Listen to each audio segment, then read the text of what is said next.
Había una vez, se suponía que el ejército ruso era el segundo más poderoso del mundo. Hoy en día, el ejército ruso ni siquiera es el más poderoso en Ucrania. Desde el inicio de la invasión a gran escala de Rusia en 2022, las Fuerzas Armadas de la nación han sido sometidas a un extraño ritual de humillación, en parte por la astucia e innovación de sus rivales ucranianos, pero también en parte por la absoluta torpeza e idiotez de sus propios oficiales al mando.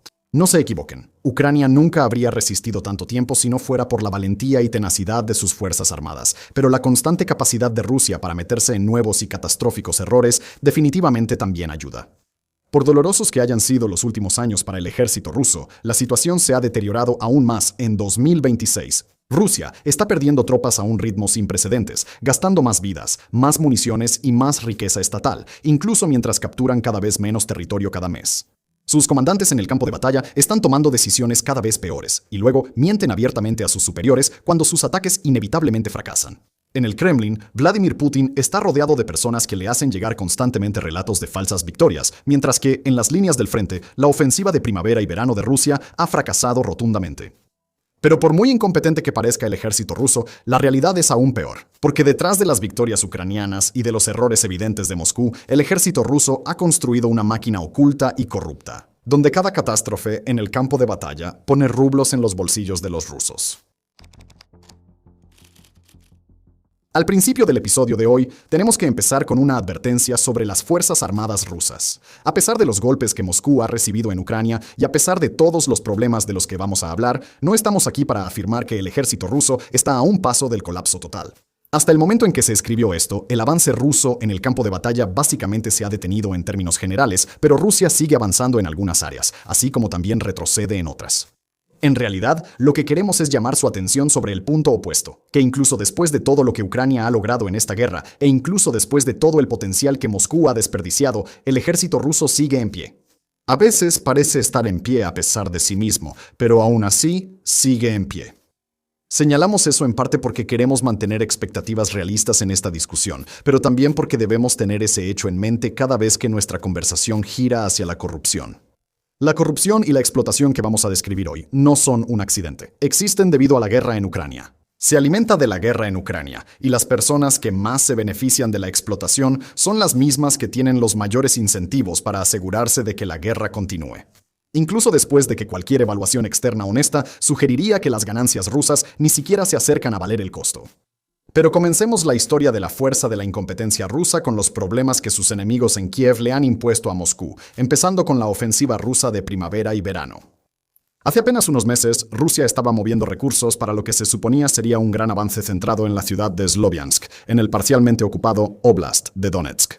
Tomar Sloviansk no iba a ser fácil para los rusos. Para llegar ahí, primero tendrían que tomar la ciudad de Lyman en una intensa batalla urbana, similar a lo que ocurrió en Pokrovsk desde 2024 hasta principios de este año. Luego, para capturar Sloviansk, habrían tenido que ganar una batalla urbana aún mayor mientras, al mismo tiempo, distraían la atención de Ucrania presionando con una serie de ofensivas secundarias. Si capturaban Sloviansk, Rusia habría tomado el punto de anclaje norte del famoso cinturón de fortalezas de Ucrania, una estructura de fortificaciones defensivas en varias capas que Ucrania absolutamente debe mantener para evitar que caiga en manos rusas. Pero incluso antes de que hubiera tiempo para que comenzara la ofensiva de primavera, Ucrania reveló lo que resultó ser una ventaja decisiva. Un nuevo arsenal de drones de alcance medio, incluyendo un modelo fabricado en Estados Unidos llamado Hornet, además de los avances tácticos para usar esos drones de manera efectiva. Apodado el Marciano 2 por los soldados rusos, el Hornet es pilotado en parte por inteligencia artificial y es completamente invulnerable a las interferencias rusas porque navega usando esa IA para leer el terreno visualmente en lugar de depender del GPS o del control remoto. La inteligencia artificial a bordo puede identificar objetivos e incluso encargarse del proceso final de eliminación por sí sola, volando a una distancia de más de 100 kilómetros. Son prácticamente silenciosos hasta justo antes del impacto, son extremadamente baratos, y Ucrania los ha utilizado menos para atacar a las tropas rusas en el frente y más para atacar las operaciones de preparación que habrían creado la base de una ofensiva exitosa.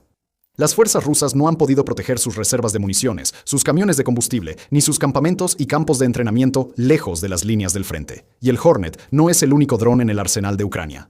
Recientemente, la Brigada 412 Nemesis de Ucrania presentó el Morrigan, otro dron de ataque de alcance medio que está optimizado para operar muy por detrás de las líneas enemigas. Esos drones han permitido a Ucrania desactivar por completo la ofensiva de primavera antes de que realmente comenzara. Aún más importante, Ucrania ha logrado esos resultados sin poner a sus soldados en mayor riesgo.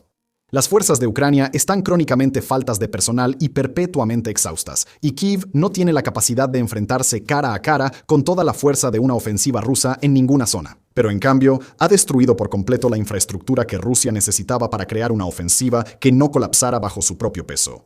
Como resultado, las fuerzas rusas cerca del frente están gravemente aisladas, sin posibilidad de recibir refuerzos ni suministros fácilmente, mientras que la mayor parte de las bajas ocurre lejos de las líneas del frente, donde naturalmente las tropas rusas bajan la guardia. Ucrania incluso ha ampliado sus ataques para atacar la red de autopistas que atraviesa el territorio ocupado y llega hasta Crimea, donde el impacto del bombardeo ucraniano ha sido tan grave que toda la región está al borde del colapso económico. Los camiones cisterna, trenes e incluso los transbordadores no pueden llegar a Crimea. La infraestructura de almacenamiento de combustible que existía allí ha sido destruida y los problemas solo están empeorando, ya que la escasez de combustible ahora comienza a extenderse por todo el Donbass. Según los últimos informes del frente, los equipos móviles de defensa contra drones ahora corren el riesgo de quedarse sin combustible, una crisis que abriría el camino para ataques ucranianos aún más profundos. Aún mejor para Ucrania, la eficiencia en la selección de objetivos está mejorando constantemente, hasta el punto de que ahora solo toma unos minutos para que las fuerzas ucranianas detecten un nuevo objetivo en movimiento, envíen un dron al lugar y lo destruyan. Pero realmente tenemos que enfatizar aquí que los nuevos diseños y tácticas de drones de Ucrania han tenido tanto éxito debido a la incapacidad de Rusia para hacerles frente. Durante los últimos años, Rusia y Ucrania han estado involucrados en un ciclo de innovación mutua, donde un lado desarrolla nuevas soluciones a los problemas del campo de batalla y obtiene una ventaja temporal hasta que el otro responde con innovaciones propias. Sin embargo, esta vez, Rusia no ha podido innovar una solución a los nuevos problemas que Ucrania ha planteado. Los drones habilitados con inteligencia artificial de Kiev pueden ser derribados usando armas de energía dirigida, drones interceptores dedicados o armas de fuego convencionales operadas por una gran cantidad de tropas de patrulla. Pero Rusia no ha podido desarrollar armas de energía dirigida. No está distribuyendo drones interceptores apropiados al frente y en lugar de mantener suficientes tropas en la retaguardia para proteger sus propias zonas de despliegue, Moscú no anticipó que podría haber un problema de este tipo. Ahora las tropas rusas están sobreextendidas y no tienen otra opción más que mantener sus posiciones en el frente, cuando en realidad su personal es necesario para defender el territorio que Rusia ya ha capturado. Un problema similar se ha estado desarrollando en dos áreas de inmensa y constante vulnerabilidad rusa: en el aire y en el mar. En el aire, Rusia todavía no ha encontrado una manera de involucrar de manera significativa a su fuerza aérea en el conflicto, aparte del uso de bombarderos estratégicos y cazas MiG-31 para lanzar misiles de crucero de largo alcance. Rusia no puede arriesgarse a usar algunas de sus aeronaves de reconocimiento y mando más valiosas después de que Ucrania demostró ser capaz de derribarlas usando misiles Patriot fabricados en Estados Unidos, y el supuesto caza de clase mundial Su-57 sigue estando casi completamente ausente del espacio aéreo disputado. Se espera que el problema aéreo de Rusia empeore aún más a principios de 2027, cuando Ucrania reciba sus primeros cazas Gripen fabricados en Suecia, junto con un misil de largo alcance, el Meteor, que tendrá el alcance suficiente para atacar a los bombarderos estratégicos rusos mientras realizan esos lanzamientos de misiles. En el agua, Ucrania no tiene fuerzas navales significativas en el sentido convencional, pero el uso de drones marítimos por parte de Ucrania ha sido tan efectivo que la flota del Mar Negro de Rusia no puede arriesgarse a salir del puerto. Tampoco la flota del Mar Negro es la única de las embarcaciones rusas que ha estado sufriendo. En una serie reciente de ataques a la ciudad de San Petersburgo, programados para concluir con una cumbre de alto perfil a la que Vladimir Putin asistió personalmente, Ucrania logró atacar el Boyki, una corbeta de misiles guiados que estaba siendo reparada en dique seco. Los drones aéreos ucranianos de alcance medio también han extendido la lucha en el mar hasta el punto de que ahora pueden realizar ataques de precisión contra buques navales que antes solo eran vulnerables a los drones marítimos. Hablando de San Petersburgo, las defensas aéreas rusas en el frente interno parecían estar al borde del colapso total. Los drones ucranianos de largo alcance ahora impactan regularmente objetivos que antes eran impensables, desde las terminales petroleras del Mar Báltico en Primorsk y Ust-Luga hasta centros industriales de defensa sensibles o altamente especializados ubicados en lo profundo del corazón de Rusia. Incluso Moscú ha sido atacada con éxito, y según el diseñador principal de la innovadora empresa de misiles Farpoint de Ucrania, una nueva línea de misiles balísticos pronto estará operativa y será capaz de golpear Moscú directamente. Por supuesto, Rusia generalmente no es muy abierta sobre sus fracasos en defensa aérea con el resto del mundo, así que es difícil determinar de manera concluyente si sus fallas se deben a la falta de interceptores, a las tácticas de sobresaturación ucranianas, a la escasez general de sistemas, a una deficiencia técnica que impide a Rusia reconocer los drones entrantes o a alguna combinación de esos factores. Sin embargo, lo que sí sabemos es que Rusia no ha podido abordar el problema de forma efectiva. De hecho, el problema es ahora tan grave que Rusia recientemente aprobó una legislación que permite a las empresas y bancos comprar y operar sus propias defensas aéreas. Eso significa que Rusia básicamente está reclutando personal de seguridad civil sin entrenamiento para intentar cubrir las brechas. También está recurriendo al poder del sector financiero para comprar y operar sistemas antidrones que Rusia no puede o no quiere pagar. En cuanto a sus intentos de prevenir los ataques ucranianos de largo alcance, Rusia parece ser incapaz de golpear los centros de mando y control o los almacenes de drones que hacen posible la campaña. Así que, en su lugar, Rusia intenta disuadir a Ucrania lanzando sus propios ataques de largo alcance, a menudo apuntando a centros de población, infraestructura energética o instalaciones de doble uso en vez de atacar al ejército ucraniano. Sin embargo, ese elemento disuasorio es básicamente ineficaz, y Ucrania ha demostrado estar completamente dispuesta a soportar el dolor de esos ataques si eso significa que podrá golpear a Rusia de vuelta. Por muy impresionantes que hayan sido los avances recientes de Ucrania, todavía cuentan solo una parte de la historia. Igual de importante, si no es que más, es la increíble consistencia con la que Rusia logra dispararse en el pie. El pecado original de Moscú, por así decirlo, es uno con el que el resto del mundo se ha vuelto muy familiar. Una confianza suprema que ha estado ayudando a Rusia a derrotarse a sí misma desde el principio. A pesar de las historias alternativas difundidas por granjas de bots rusas y repetidas, sin duda, en esta misma sección de comentarios, Hola Robots, la idea de que Kiev caería en 3 días fue, en gran medida, una invención rusa. Citada en documentos occidentales basados en informes filtrados del FSB, luego se confirmó cuando las fuerzas ucranianas atacaron los vehículos rusos que tuvieron que ser abandonados en su fallido avance inicial y encontraron provisiones solo para 3 días. Pero mucho más importante que el error original de Rusia es el hecho de que Moscú aún no ha aprendido la lección. Los planificadores y estrategas militares en todos los niveles del ejército ruso, desde las unidades en el campo de batalla hasta Vladimir Putin mismo, siguen basando sus decisiones y expectativas en una versión engrandecida del ejército ruso que simplemente no existe. Con el tiempo, ese problema se ha fusionado con otro. El hecho de que los líderes rusos, nuevamente desde el nivel de las unidades hasta la cima, simplemente se niegan a darse evaluaciones honestas entre ellos sobre lo que está sucediendo. En cierto momento, esos líderes se dieron cuenta de que podían salirse con la suya reportando avances, victorias y otras buenas noticias que en realidad no existían. El problema a menudo comienza a pequeña escala en las líneas del frente. Un capitán del ejército ruso envía a una pequeña unidad a plantar una bandera y tomarse algunas selfies en una zona disputada antes de que esa unidad sea aniquilada por ataques de drones. Y luego el capitán envía esas selfies a su mayor, afirmando que hoy sus fuerzas tomaron el territorio que aparece en la foto. Ese mismo día, el mayor recibe varios informes similares de otros capitanes, así que le informa a su coronel que la línea del frente se ha movido unos cientos de metros, cuando en realidad la mayoría de las fuerzas bajo su mando no se han movido en absoluto. Ese es solo un ejemplo trivial, por supuesto, pero entiendes la idea. Y esa noticia luego sube por la cadena hasta llegar a alguien como el jefe del Estado Mayor General de las Fuerzas Armadas rusas, Valery Gerasimov. Enfocamos la atención en Gerasimov en particular, porque así es como se obtienen declaraciones como la que hizo este pasado abril, cuando afirmó que Rusia había capturado un total de 80 asentamientos y más de 1.700 kilómetros cuadrados desde el inicio del año. Según observadores independientes de la guerra, Gerasimov triplicó la cantidad de territorio que Rusia realmente había tomado. Y por supuesto, no mencionó el territorio que Rusia había perdido, pero no tienes que creer solo en nuestra palabra. Incluso la clase de blogueros militares rusos estaba diciendo que era una mentira después de eso.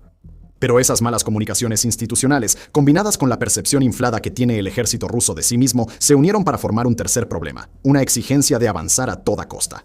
En este punto de la guerra, los comandantes y altos mandos ya se habían acostumbrado mucho a la idea de que sus tropas avanzaban constantemente, tomaban territorio de manera constante y acercaban a Rusia a la victoria de forma constante. Pero ahora esa mentira se ha vuelto demasiado grande para fracasar, y si los comandantes rusos individuales reportan resultados que no coinciden con esa mentira en lugares donde Rusia no lo esperaba, entonces corren el riesgo de ser degradados, relevados de su cargo o incluso algo peor. Como resultado, cada nivel del liderazgo ruso ejerce una enorme presión sobre el siguiente nivel inferior, hasta llegar a los soldados de primera línea. Porque sus comandantes necesitan mostrar avances y porque sus comandantes no tendrán problemas reales si sacrifican más vidas a cambio, esos soldados de primera línea corren un enorme riesgo de ser enviados hacia adelante en asaltos increíblemente peligrosos. Por supuesto, no es inusual que un soldado en la primera línea de una gran guerra enfrente cierto riesgo. Pero hay una diferencia entre que te pidan avanzar como parte de un ataque coordinado hacia un objetivo bien definido y bien explorado, y que te ordenen infiltrarte en una zona donde no ha habido reconocimiento previo y donde se espera que la vigilancia ucraniana y la cobertura de drones kamikazes sean abrumadoras. Esas son las situaciones a las que se está ordenando entrar a los soldados rusos, no porque se espere que tengan éxito, sino porque su intento les da a sus comandantes margen suficiente para negar la responsabilidad y reportar éxito. Eventualmente, esta táctica a veces funciona. Suficientes soldados rusos sobreviven en pequeños escondites después de suficientes avances de pequeñas unidades, hasta que alcanzan un punto de saturación local en el territorio que luego pueden tomar. Pero los costos de municiones, fondos, suministros y especialmente de vidas humanas son mucho mayores que el valor de lo que Rusia realmente está capturando. Tampoco a Rusia le importa particularmente qué soldados son enviados a la picadora de carne. Cada vez más fuentes dentro del ejército ruso informan que las tropas son enviadas a unidades de asalto sin importar sus otras cualificaciones, incluyendo reclutas capacitados que podrían hacer contribuciones significativas para mejorar la situación general de Rusia. Soldados con experiencia en trabajos eléctricos, gestión logística e incluso en el campo médico han sido reasignados en contra de su voluntad a brigadas de asalto, muchas veces sin explicación. En ocasiones, esas reasignaciones ocurren después de que fueron reclutados en el ejército con la promesa de que trabajarían utilizando sus habilidades avanzadas. A veces las reasignaciones parecen ser aleatorias, pero en otras ocasiones se utilizan como castigo. Los soldados que desobedecen órdenes, intentan desertar o de alguna manera enfurecen a sus comandantes tienen muchas probabilidades de ser reasignados a unidades donde serán utilizados como carne de cañón. Pero volvamos a la campaña de drones de alcance medio de Ucrania, porque eso empeora aún más este problema. En el mejor de los casos, las tropas rusas eran enviadas al frente en estos asaltos de alto riesgo con al menos algunas cosas a su favor. Un poco de entrenamiento y tiempo de preparación, una infraestructura de suministros medianamente bien equipada para mantenerlos con vida, la posibilidad de evacuación médica si resultaban heridos, y la posibilidad de que refuerzos se unieran pronto a ellos si sobrevivían. Sin embargo, hoy en día, toda esa infraestructura de apoyo ha sido hecha pedazos. Aún así, la expectativa de seguir avanzando sigue existiendo. Así que estos soldados todavía reciben órdenes de avanzar, pero están sobreexpuestos, mal abastecidos y aislados en comparación con lo que ya era una mala situación. Cuando resultan heridos, no son evacuados. Mueren de manera lenta, horrible y predecible.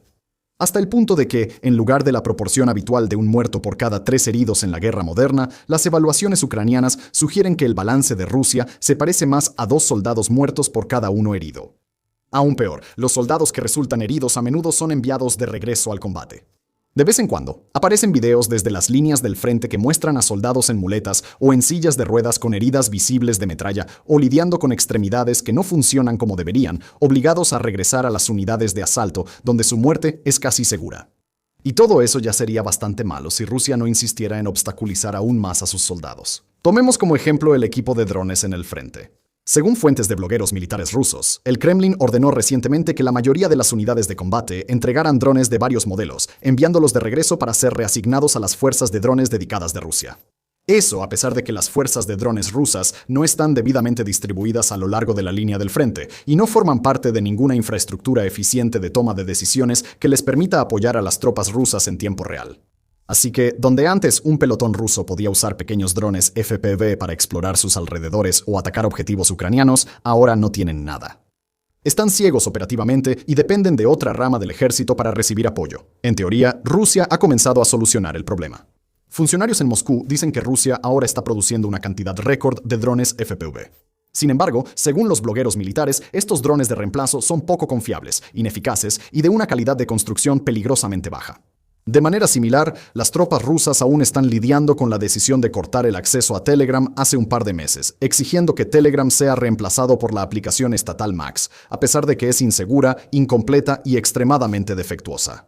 Tal vez Vladimir Putin le puso su vibra al codificarla. Lo mismo se podría decir de la pérdida de Starlink, un servicio de conectividad controlado por Occidente del que Rusia decidió seguir dependiendo, en lugar de dedicar los recursos adecuados para construir su propia alternativa. Ahora, en un momento, vamos a llevar todo esto un paso más allá y explicar las muchas formas en que la incompetencia militar rusa no es accidental, sino intencional, y por las peores razones posibles. Pero antes de llegar a eso, una breve pausa para hablarte de nuestro sitio para suscriptores. Warfronts es nuestro espacio para las historias a las que no les podemos hacer justicia aquí en el canal principal, un lugar donde podemos profundizar mucho más de lo que hacemos en YouTube. Cada semana subimos 2 videos exclusivos, 2 artículos escritos por expertos y 1 o 2 podcasts, todos sobre los conflictos e historias geopolíticas que más te importan. A menudo, nuestra cobertura se centra en la invasión rusa a Ucrania, pero también tenemos muchas piezas sobre Irán, Sudán, el Sahel, Europa y otros lugares, sin mencionar todos los conflictos menores que el resto del mundo suele ignorar.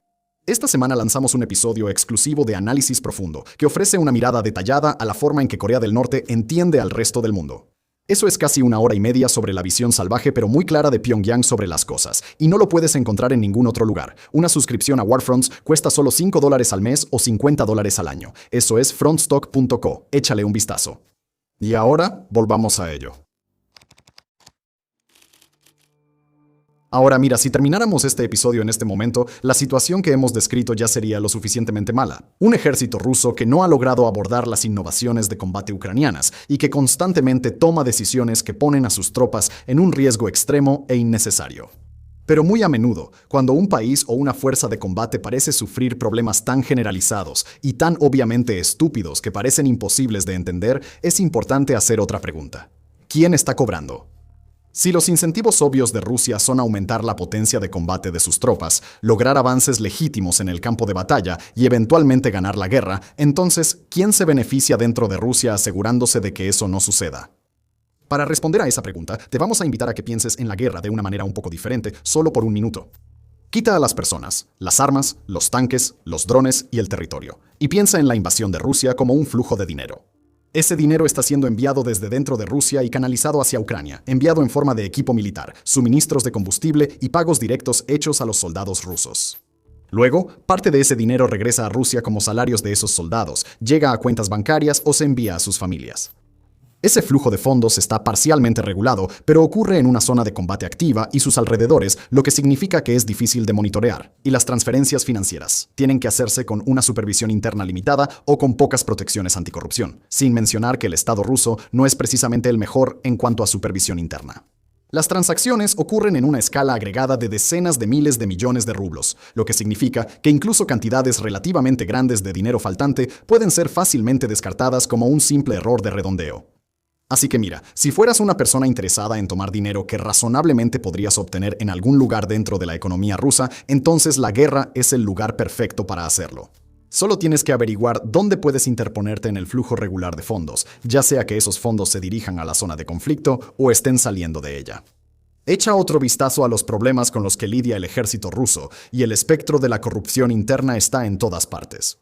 Comenzaremos con algunos ejemplos en la cima, de personas que ejercen un poder inmenso dentro de las Fuerzas Armadas rusas. Toma a Roman Demianov, un mayor general que se desempeña como subcomandante del 20º Ejército de Armas Combinadas de Rusia. Durante varios años, él realizaba extorsiones regulares a sus subordinados por el equivalente a cientos de miles de dólares estadounidenses, parte de los cuales entregaba a sus superiores que esperaban pagos adicionales. Como una vez le escribió por mensaje de texto a uno de sus subordinados, y cito: "La guerra es la guerra, pero no te olvides del dinero. Consigue el tuyo. Borra este mensaje después. Mi". O toma al ex viceministro de Defensa, Ruslan Salikov, quien fue acusado de soborno, lavado de dinero y conspiración, cargos que alegan que creó una banda para robar del presupuesto estatal ruso. Cayó en medio de una ola de procesos judiciales que rodearon al exministro de Defensa Sergei Shoigu. Pero aunque Rusia ocasionalmente procesa a funcionarios corruptos, el historial del Kremlin coincide de una manera muy preocupante con un problema que ya hemos mencionado. Los comandantes solo suelen ser realmente investigados cuando ya han fallado de alguna manera que requiere su destitución, generalmente debido a reveses en el campo de batalla. Desde la perspectiva de Vladimir Putin, lo bueno de que todos en el liderazgo ruso sean tan corruptos es que, cuando llega el momento de destituirlos, por lo general no toma mucho tiempo revisar sus finanzas y presentar cargos legítimos e incriminatorios en su contra. Pero si estos comandantes entienden que solo serán investigados después de que se descubra que cometieron errores en el campo de batalla, entonces tienen un gran incentivo para asegurarse de que sus errores no se hagan de conocimiento público. Así que presionan a sus subordinados cada vez más, hasta que los soldados en la línea del frente están luchando y muriendo para crear una ilusión de progreso en el frente, todo para que sus comandantes puedan salvarse. O tomemos otro problema que ya mencionamos, los drones FPV baratos, de mala calidad e ineficaces que están siendo enviados en masa hacia las líneas del frente rusas. Esa decisión fue obra de Yuri Bajinov, el comandante de las Fuerzas de Sistemas No Tripulados de Rusia, quien fue nombrado a finales de 2025. Pero aquí está el asunto con Bajinov. No tiene ninguna experiencia militar, ninguna educación militar, a pesar de que ahora ostenta el rango de teniente coronel. En cambio, es dueño de una empresa de drones muy grande, la misma empresa de drones que ahora está absorbiendo rublos de contratos estatales y produciendo en masa los drones FPV que se espera que los soldados rusos utilicen. Interesante, ¿no? En esencia, este aspirante a oligarca ha encontrado la manera de posicionarse tanto dentro del propio ejército ruso como en el complejo industrial de defensa ruso, para así darse a sí mismo un monopolio sobre la adquisición de drones en la guerra de drones más grande que el mundo haya visto. Para los soldados rusos, su nombramiento es una catástrofe que pone en peligro sus vidas. Pero para Haganov mismo, los incentivos serán recortar gastos, inflar costos y, en general, saquear tanto como pueda del presupuesto ruso para drones. Pero hablemos de la otra forma en que el dinero fluye en el lado ruso de esta guerra. Va a los bolsillos de los soldados y luego, idealmente, regresa a sus cuentas bancarias o a sus familias. Ahí es donde los comandantes de menor rango obtienen su oportunidad, porque tienen el poder de decidir quién vive y quién muere. Toma como ejemplo un artículo publicado este abril por The Economist, donde una docena de soldados contratados rusos describen un sistema en el que los soldados de infantería de bajo rango sobornan a sus comandantes para obtener un puesto lejos del frente, y luego gastan una gran parte de su salario restante financiando el estilo de vida de su comandante mientras realizan trabajos no remunerados aparte. Como describió un soldado en ese artículo, las tropas a menudo empiezan a entregar una parte de su salario para comprar drones decentes, chalecos antibalas u otros equipos que, ya sabes, podrían mantenerlos con vida. Pero además, cito, vas a pagar para siempre para que no te manden a la picadora de carne. Otros comandantes rusos supuestamente han obligado a las tropas a pagar sumas exorbitantes para mantenerse con vida, y a veces solo para evitar que les disparen en el acto. Según informes recientes de periodistas rusos exiliados, los comandantes de bajo rango operan más como líderes de pandillas que como personal militar real en estructuras cada vez más sofisticadas que están influenciadas por la alta proporción de exconvictos que ahora engrosan las filas rusas. A menudo, cuando llegan nuevas tropas, los comandantes confiscan sus tarjetas bancarias y códigos PIN y amenazan con violencia a quienes no cumplan, y cuando esos soldados mueren, sus comandantes los reportan formalmente como desaparecidos, un cambio que asegura que el dinero siga fluyendo a sus cuentas. Entonces, piensa en los soldados de primera línea como una mera fuente de ingresos y hasta algunas de las decisiones más absurdas de Rusia empiezan a tener sentido. Cuando un soldado resulta herido en combate, ese soldado sigue recibiendo un sueldo, y si pueden mantenerlo en las líneas del frente, entonces el proceso de extorsión puede continuar. Cuando un recluta ruso mejor pagado llega a una de esas unidades, los comandantes saben que probablemente tenga más dinero, en parte porque le van a pagar con un mejor contrato y en parte porque probablemente tenga algún tipo de ahorro guardado de su vida civil. Atrapando a esos soldados en una unidad de asalto, no hay límite para lo que podrían estar dispuestos a pagar con tal de evitar la picadora de carne. Pero si parece que van a causar problemas, entonces la picadora de carne está ahí mismo para que sus comandantes la usen. Esos incentivos también ayudan a explicar los crecientes reportes de tortura física a soldados rusos por parte de sus propios comandantes en o cerca de las líneas del frente, incluyendo a soldados que ya han sido heridos. Nuestro propio equipo en el frente de guerra ha encontrado imágenes de tropas rusas a las que les amputaron varias extremidades debido a heridas de combate y que luego fueron envueltas en plástico y atadas a árboles para ser extorsionadas aún más. Videos como esos pueden ser enviados a la familia del soldado, quienes terminan pagando aún más para salvar la vida de una persona que está obligada al servicio militar o bajo contrato por el Estado ruso. Citando a la investigadora Alexandra Arhipova, quien habló con PBS sobre las comunicaciones de familias rusas, cito, en muchos casos, en muchas cartas, las personas dicen literalmente que pagaron todo para que su padre, hermano o esposo no fuera asesinado. En muchos casos, los superiores usan la tortura para sacarles dinero a los soldados. Fin de la cita. En cuanto a la magnitud de la brutalidad, no podemos saberlo con certeza, pero juzgando por la información disponible, este tipo de trato está en todas partes. Un medio de exiliados rusos, Radio Eco, obtuvo testimonios de soldados como estos, y durante un periodo de 6 meses, en 2025, Radio Eco indicó que habían recibido casi 12,000 denuncias de corrupción y violencia por parte de comandantes rusos contra sus propios hombres. Es aquí donde encontramos la verdadera raíz de la continua incompetencia militar de Rusia. Mientras que Ucrania ha pasado los últimos 4 años aprendiendo, adaptándose e innovando en el campo de batalla, los generales rusos, las élites de la industria de defensa y los comandantes de bajo rango han estado construyendo una máquina profundamente corrupta en todos los niveles de las Fuerzas Armadas rusas. Esa máquina existe para extraer riqueza en beneficio directo y personal de las personas lo suficientemente afortunadas como para ejercer el poder, a expensas de los soldados de primera línea que no tienen esa suerte. En un sistema así, donde los funcionarios no solo son personalmente corruptos, sino que pueden asumir con seguridad que la corrupción los rodea, la reforma simplemente no es un objetivo, incluso si salva vidas.